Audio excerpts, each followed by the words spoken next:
Hey guys, I'm Kunal Roy, and welcome to another episode of All Things Ambient Intro.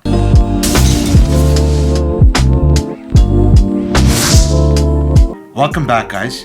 In this episode, I'm gonna review Yonzi from Sigur Rós' album Obsidian.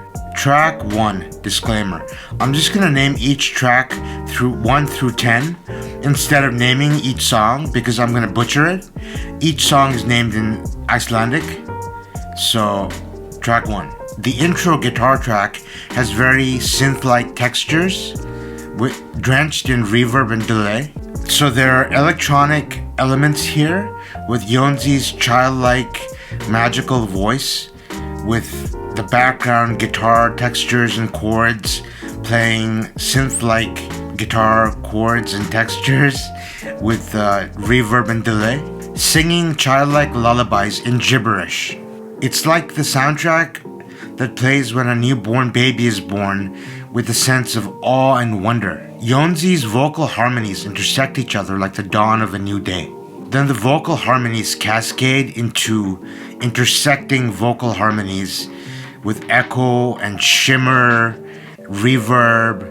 Love this song, absolutely beautiful. Track 2, this song is really cool. This song kind of makes me think about what it would feel like if you had music playing in the background and you were suspended in space and all of time and space and all that stuff ceased to exist. And all that exists are the stars in the magical galaxy. And there are icicles of frost. And Yonzi starts singing, and that melts away like sunshine as birds gather their young in a nest. This is my favorite track and very reminiscent of Sigur Rós. Track 3. This is what I have to say about track 3. Nothing special, skip it. Track 4. This track starts off as very creepy and dark and mysterious, with Yonzi's vocal harmonies dissecting and intersecting each other. This is a different kind of track with electronic drums, a darker one, and the drums kick in almost like the galloping of a horse, the kind of beat that it has.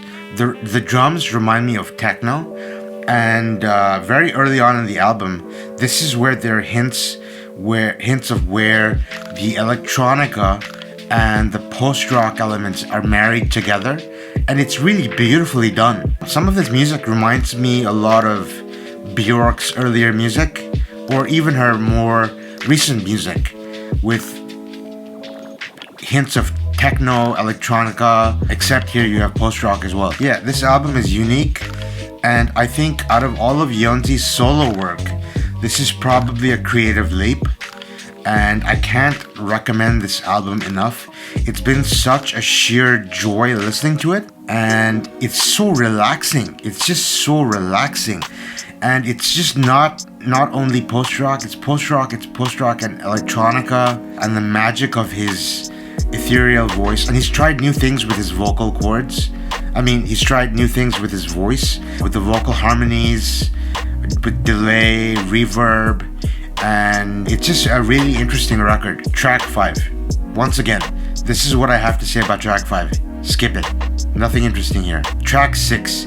This track kind of starts off with music playing that kind of sounds like music playing from a distant club far away, like a nightclub, techno-ish. Then Yonzi's vocals kick in and the drums, kind of like an electronica track. And the music starts to slowly get louder and louder with both elements of post-rock and electronica fused together to create a magical symphony altogether. And then, towards the middle of the track, this becomes a dance track. Absolutely love it. Track 7.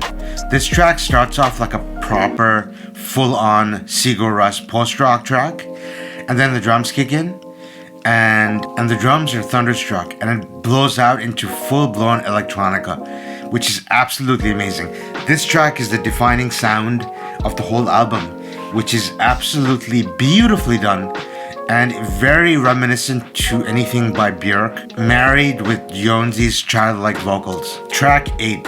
This track is a cool track. It's a nice ambient track with sounds, with water sounds and makes me think about whales and dolphins playing together. Track 8. This track starts off with synth-like textures, with a wash of sound, of the sound of water, and makes me think about dolphins and whales, and more dolphins and more whales. And it's an awesome and beautiful ambient track. Track 9. This track has slow chords and makes me think about misty skies in the moonlit night, where promises and dreams are made on constellations in the sky. Another ambient meditation. Absolutely love it. Track 10. This track I will name because I can't pronounce it. Obsidian. Shimmering guitar-like textures serenade the sky as the sky and space shifts and drifts apart from each other. Once again, standing still, time. This track is a 12-minute magnum opus, and it's the most introspective track in the whole album. And listening to it through headphones, I question myself. I question the riddles in the universe, my meaning on this planet. Moments, fleeting moments after moments of self-reflection and philosophical debate. Why we do the things we do and what our true purpose on this planet actually is.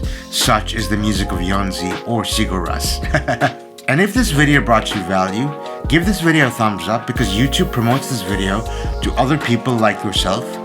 Subscribe.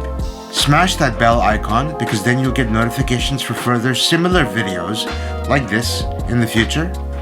And add to that, I've also got a class on SKILLSHARE on being more creative, creativity, and becoming a remix of your influences. If you're interested and you want to spruce up and become more creative, check that class out. Linked in the description below.